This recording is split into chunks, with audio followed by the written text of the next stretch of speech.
Well, Governor Scott Walker has found a way to jam through his restrictions on collective bargaining in Wisconsin, and now only wages and benefits can be collectively bargained. It's important to focus not on what can be, but what can't be. The whole impetus for these changes is education reform.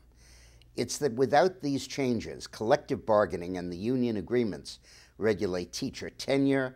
If there are layoffs, they require you to lay off the most junior faculty members without any reference to merit. They prohibit merit pay, and you have to pay just based on seniority. I think you should be able to pay good teachers $100,000 a year, and you should be able to fire bad teachers. A good example of how these abuses multiply is in New York City. We have 80,000 school teachers in New York, and 4,000 of them are so incompetent, so physically, sexually, or verbally abusive that the chancellor does not permit them into the classroom to be exposed to students. But because of the contract, we have to pay them full salary and full benefits. We can't fire them, and it costs New York City $100 million a year.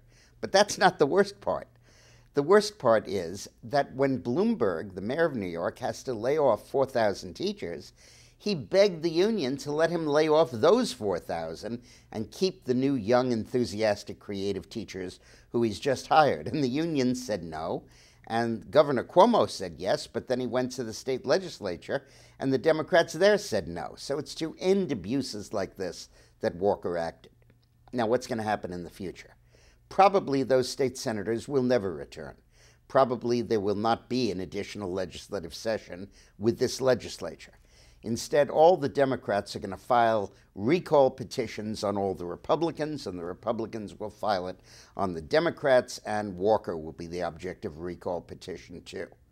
And then sometime between July and October, depending on how long it takes to get the signatures, there'll be one big, essentially statewide referendum in Wisconsin on these changes. The change I just spoke about, and 3 or 4 others. One would require that unions themselves collect the dues from members rather than have them automatically deducted, which I think is an elemental right of a person not to pay the dues if they don't want to. Another element is to give parents the choice as to where to send their children. Another element is to make sure that the union workers pay something approaching what the private sector does for health insurance and pensions. The average pension payment in the private sector is 8%. He wants to raise it up to 6%. The average health insurance payment is 24%. He wants to raise it up to 12%. So these are not onerous requirements. Now, if the recall effort against the Republicans succeeds in Wisconsin, you are never going to get these reforms in any other state in America. The governors are going to be paralyzed, and we will essentially have turned the school system over to the labor unions, which I think is a betrayal of our children and really of our future. On the other hand, if we win in Wisconsin, defeat the recall, and recall some of those AWOL Democrats, then I think the future is very bright for these kind of changes all the way across the country. Now, a lot of the political observers insist on spinning this within the context of the Democrat versus Republican fight and how this will disempower the financial base of the Democratic Party.